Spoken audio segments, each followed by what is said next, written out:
the Beverly Hillbillies.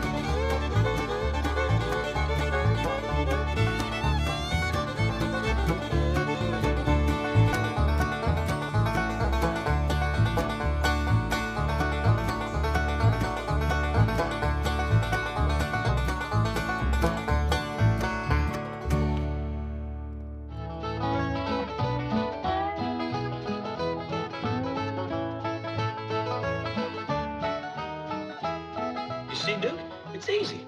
I just throw this stick out yonder, you pick it up and fetch it back. Okay? But we'll do it again. Go on, boy. Get it. Fetch it, Duke. Fetch it, fetch it. All right, I'll show you. Just once more now. Now, you watch.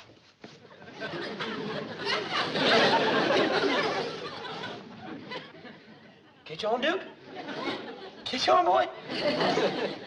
Do it once more. Fetch it, Duke. Get it. Come on. Get it. Shucks. You know something, Uncle Jed? That there is a real dumb dog. Well, I don't think he's so dumb, Jethro. He just learned you how to fetch sticks for him. But the dog is the one that's supposed to do the fetching. Why, there's a fella down the street that has a dog that fetches sticks for him all day. Well, next time you want some sticks fetched, go down the street and let that dog fetch them. He just don't care nothing about it. Some top bottle tops running around. Jed, do you want some victuals today? I do, Granny. I've worked up a right smart appetite fetching sticks for old Duke. See, Jed, that's the trouble around here. The critters are taking over. Ellie Mae has done made pets out of everything but my pickled turnips.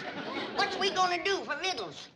Hey, I remember something Mr. Drysdale told us when we first moved in here. What's that? He said anytime Granny didn't feel like cooking, there was some folks that'd fetch food over to us. Here in Beverly Hills? Yes, ma'am. All you gotta do is call them on the telephone and tell them what you want. Well, doggies. That's mighty neighborly. You recall her name, Jethro? Let's see. Cater. We call her first name? It's a woman. Beverly. Beverly Caterer? Must be a widow woman. They's the best cook, Dad. They have more time. Well, let's call up the widow and see what she's got cooking today. Now, just a minute, Jed. I want it made clear that I'm going to do something for her in return. Oh, naturally. We don't take charity. Come on, Duke. Let's try it again. Oh, howdy, Miss Operator. This here is Jed Clampett. I'm wanting to call a widow caterer. Beverly's a Christian name. I don't rightly know what her late husband was called. Anyway, she's the one that cooks the food and takes it around to folks. Yes, ma'am, that's it. Beverly Caterer. Oh, caterers, is it? More than one. Looks like the widow's got some young'uns to help her. That's good, Jed. Most times they leave home, just when you... Well, thank you, ma'am. What was that you saying, Granny? I was saying that most times the young'uns leave home, just about the time that you're... Well, howdy to you, Miss Beverly Caterer. This here is Jed Clampett. Sounds like a right friendly woman. Howdy, Beverly, this here's Granny. I'm a widow myself. And I was just saying to Jed, it's nice when the young'uns stay home to help you. So many times they leave just when you need 'em most. I'll let you women folks talk about the victuals, but first I just want to say if you ever need a fence mended or a well dug or any heavy work at all, you just call on Jethro and me. Now, here's Granny. Beverly, what you got on the back of the stove this morning? I don't want to put you to no extra trouble. Huh? Well, me, I'm partial to baked possum, but we'll take jowls or fatback or sowbelly. Any kind of meat will pleasure us considerable. What's that? Bunch of nuts. Well, you can send them along. I'll tell you right now, the critters will get the bulk of them. Now tell me something we can do for you, honey. Do what?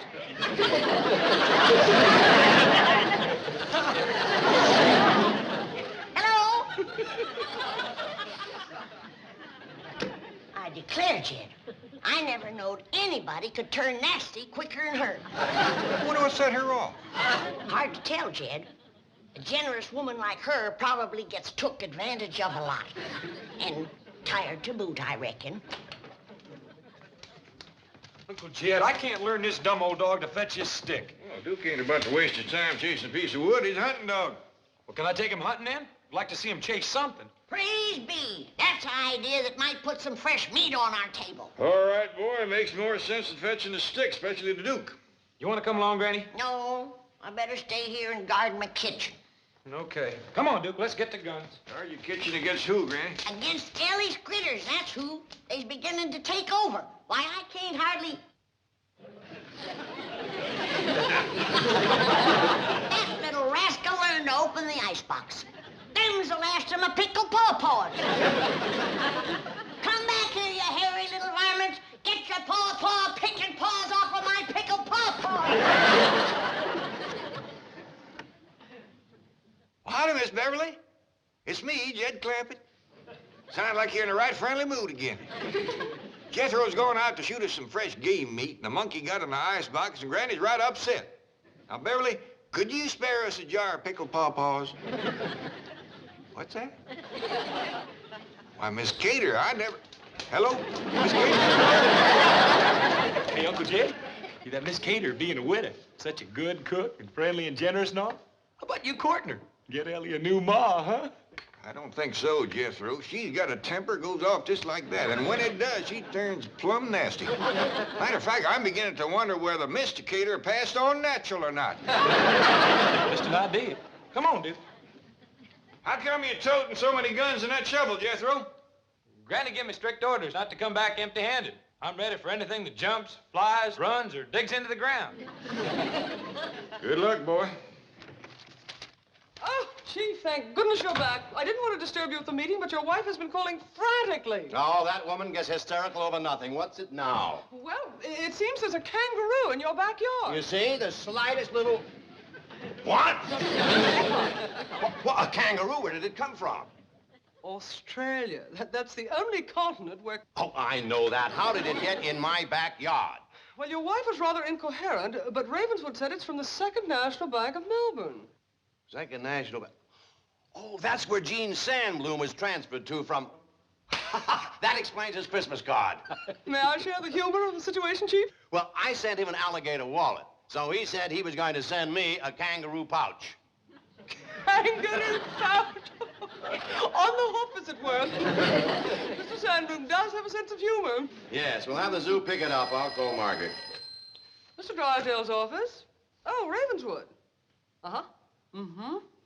Good, I'll tell Mr. Drysdale. Oh, and don't worry about the kangaroo. The zoo will take care of it. Right. Cheerio. Ravenswood has your wife under sedation, and she's resting comfortably. Oh, good.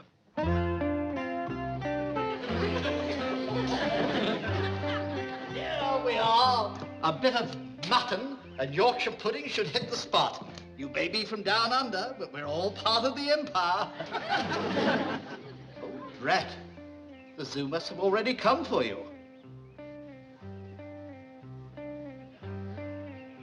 Oh, I'm gonna cook up a rabbit stew. Soon as Jethro shoots me one or two, then we'll all sit down to the table and we'll eat, and we'll eat.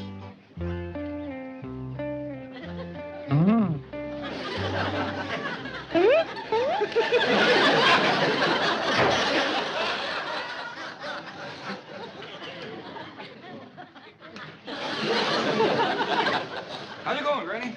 Ted, did Jethro leave to go hunting yet? Yep. Well, he needn't have bothered. There's a jackrabbit out back that high.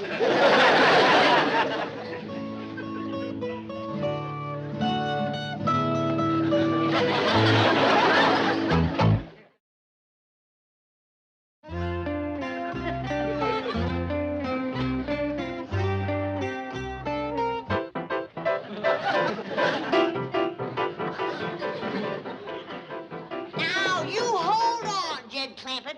I tell you, I ain't touched a drop. And there is a giant jackrabbit out in our backyard, and it is this high. Granny, you and me has seen some good-sized jacks in our day, but not 5 foot tall. Kid, there's a lot of things we never seen back home that we are seeing out here. And that's one of them. A piano playing, icebox opener, paw-paw pilfered ape. All right, take a look at your jackrabbit.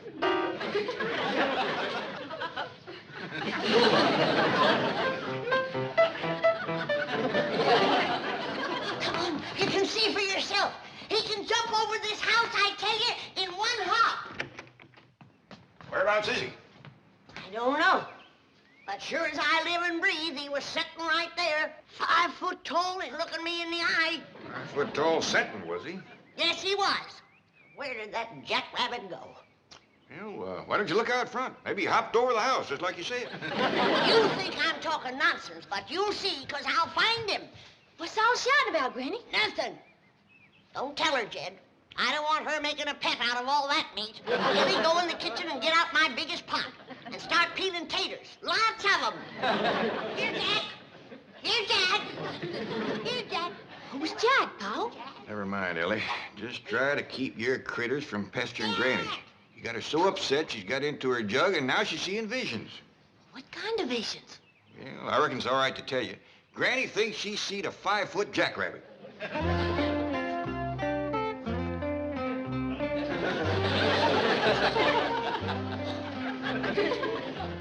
Howdy, Mr. Jackrabbit.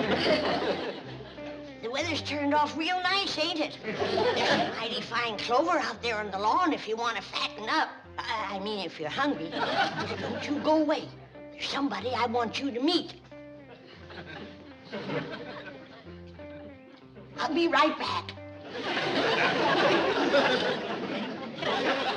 Jed, come a running. I found him. Come quick.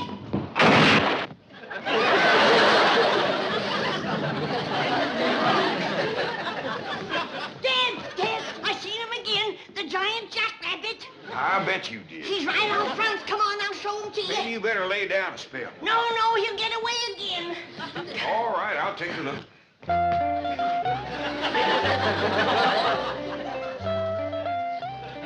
You see him, Jed? I lost my glasses. But he must be out there somewhere. Well, yeah, I see him. Is he out on the lawn eating clover? Great big old pink jackrabbit. Pink! Now, don't get upset. There's other colors, too. There's a blue one, there's a green one, and here comes one with purple polka dots. I wish I could see him. What's that you say, Mr. Jackrabbit? All right, I'll tell her. He says he thinks you ought to go in and lay down. Yeah, I think I better had Jed. Howdy, Miss Jane. Oh, Jethro! And you've got a wonderful surprise. But why do you look so worried, noble beast? Because I can't find no good hunting place, that's why. And Granny gave the strict orders to bring home some meat. Oh, Jethro, food should never be a problem to people of your means. There are markets, supermarkets, caterers. Uncle Jed called that there Beverly caterer, and he got mean-mouthed something awful. Mean-mouthed? Yeah. He says she's the nastiest tempered woman that ever answered a telephone. Well, Mr. Drysdale shall hear this. The bank has a substantial interest in Beverly caterers. You wait here. Well, howdy, Beverly. This is Jed Clampett. You're sounding right pleasant again. Now, wait, ma'am. I ain't called to ask for victuals. It's just that Granny's laying down with a right smart headache. And I was wondering whether you could fix her a poultice. Tell her to do what? Well, I don't hardly see how that could help a headache. Now, wait a minute, man. Don't go flying off the handle. Hello? Hello? No two ways about it. That woman has got a temper like a wet hornet. Hello, Beverly caterers. One moment, please. Hello. Have you spoken to a Mr. Jed Clampett today? What? Now, just a minute, young lady. What is your name?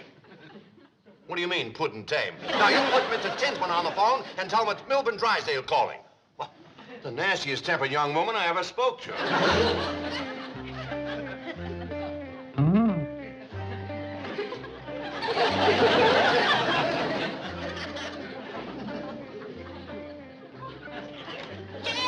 Jed, come quick. He's back again. He went outside there. Go look quick, Jed. Who's that, Granny? The giant jackrabbit. Oh, him again. All right, where's the jug? What jug? The jug that rabbit keeps coming out of. The jug gave you that headache. I ain't touched the jug. I busted my head running into them curtains. Yeah, sure. They'll do it all right. I gotta catch that giant jackrabbit. Where's my shotgun? son. Well, Jethro's got it out hunting. Well, then we gotta catch a snare and put a snare out for him. Granny, wouldn't you rather lay back down and let me bring you a nice big cup of black coffee? Now, I'm gonna catch that big, giant jackrabbit whether you help me or not, and I don't care. I'll help you. I'll help you. All right. Now, you get me a nice, big, stout rope and put some bait in the snare. Yeah, take about 2 dozen carrots for a rabbit that size. Now you're thinking straight. Yeah. Just took me a while. Jethro. A restitution is about to be made. Yes. Now, give your Uncle Jed a message from Tell me. him that the young woman who was so rude on the telephone will arrive in person to offer her abject apologies. Yes.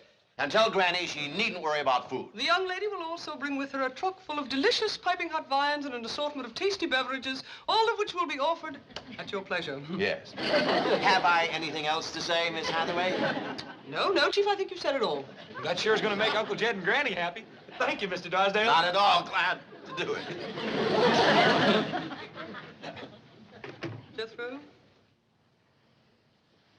Don't you think you should reward me for my efforts? Well, all I got with me is a nickel and 2 pennies, but you can have that. There are other ways for a handsome young man to reward a young lady. There is? Yes. Tell me, do you enjoy kissing? Well, I like to kiss girls. Well, then, I'm going to close my eyes, and I want you to enjoy yourself. Go ahead, Jethro. Enjoy yourself. I am. Get out of here, you shameless vixen! Yes, ma'am. Come on, Duke. Thank you for the kiss. Now, let's see. If I was to tie another rope onto the bottom of that limb, pull it down, and then take my loop and put some carrots in it. Howdy, Mr. Jackrabbit. Would you like to step into my kitchen? You ain't gonna get away from me again, I can tell you that. Now, are you gonna come peaceable, or do I have to take you by force?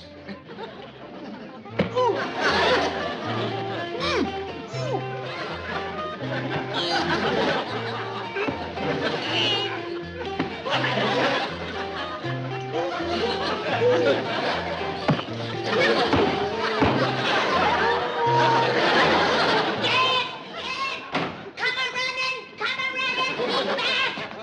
Quieten down, Granny. What's the matter now? The giant jackrabbit. I had him cornered, but he fist-fought me. Fist fought you. Yes, he did. Now you go outside and belt him upside the jaw.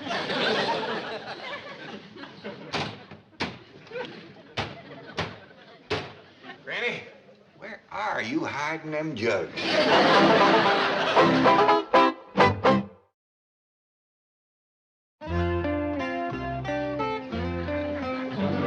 Oh, I'm gonna cook up a rabbit stew, and one giant rabbit will more than do.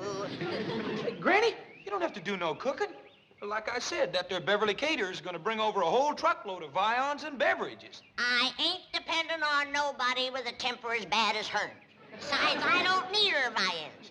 For the next couple of weeks, we're gonna be eating high on the rabbit. Well, where'd you get all the rabbits? One rabbit, Jethro. One rabbit? He must be a whopper. Remember those big mountain jacks we used to see back home? Yeah? I seen me a jackrabbit that could put a pair of them in his pocket. In his pocket? Sure. He stands 5 feet tall and he has a pocket right. You don't believe me, do you? Oh, yes, I do, Granny. No, you don't. Oh, Granny, I sure I do. No, you don't. All right, I don't believe you. How dare you call me a liar? When I tell you something, I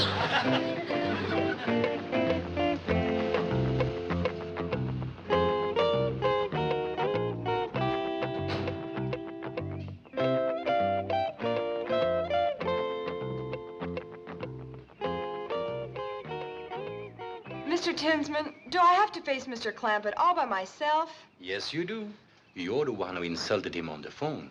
And you're the one he'll expect an apology from. But he talked like a nut. Miss Billington, A man as rich as Mr. Clampett may talk like an eccentric, but never like a nut. I sure hope you'll forgive me. He'll forgive you. If he's anywhere between 15 and 95, he'll forgive you.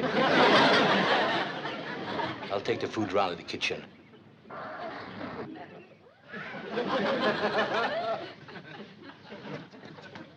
Is Mr. Clampett at home? I'm Jed Clampett. Come right in. This little fella don't say much, but he's right smart. Mr. Clampett, I'm here to apologize about the way I spoke to you on the telephone earlier today. Oh, you're, Beverly Caterers. Yes, sir. Oh, you're a deal younger than I figured. He prettier, too. Thank you. I'm awfully sorry about losing my temper when you called. Oh, now, I understand. Woman works hard all day cooking, doing for others. Young'un's hanging on her apron, she gets a mite waspish. And you not having a husband to help. Yes, that's right. I don't have a husband. How many young'uns you got? Young'uns? Helping you with the cooking and fetching over to your place. Oh, help. Well, let's see. 7. 7? Well, you must be from our part of the country. Got started young, didn't you? Well, come on. Granny be wanting to meet you. She's out in the kitchen.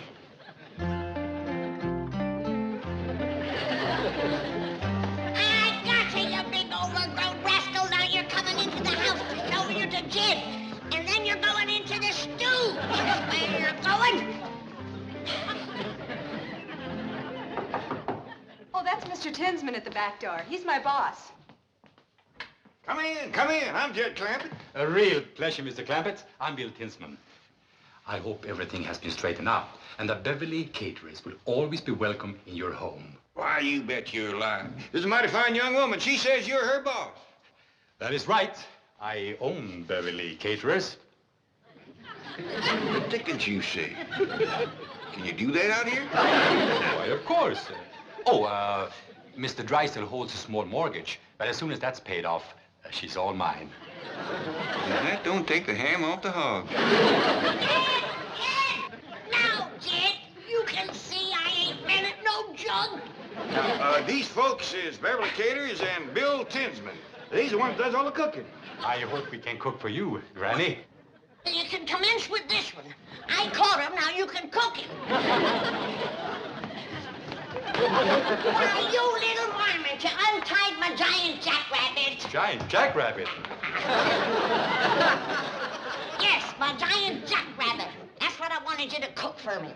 He stands about 5 foot tall, has brown eyes, and a pocket right here. Now, don't you go away. I'll go get him for you. Granny, wait a minute. We'll be back directly. You all go in the parlor and let the little fella play piano for you.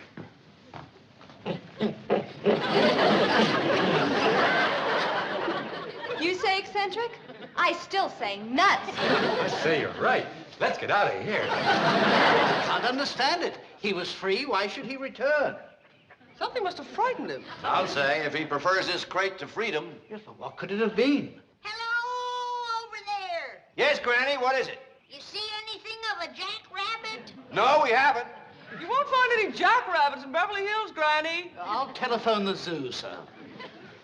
I say there's a giant jackrabbit around here someplace, and I'm going to find him if it's the last thing I ever do. Sure you are, Granny. Now, come in, lay down. I'm going to get that nice Beverly Caterers to make a poultice for your head. Granny! Granny, you caught some in your snire. See, Jed wanted to tell you. What'd she catch, Ellie? Jethro! Hey, Uncle Jed, cut me down! Uncle Jed! He cut me down! Hey, Uncle Jed!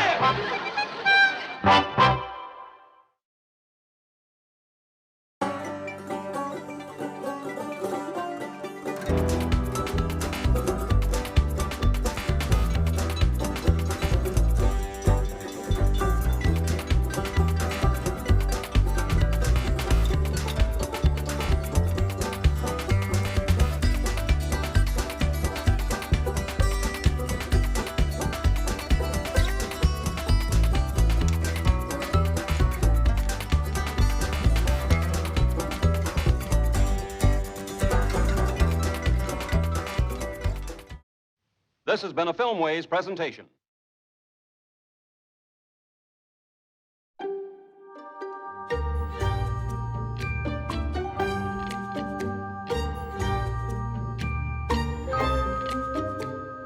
Eighth Man DVD.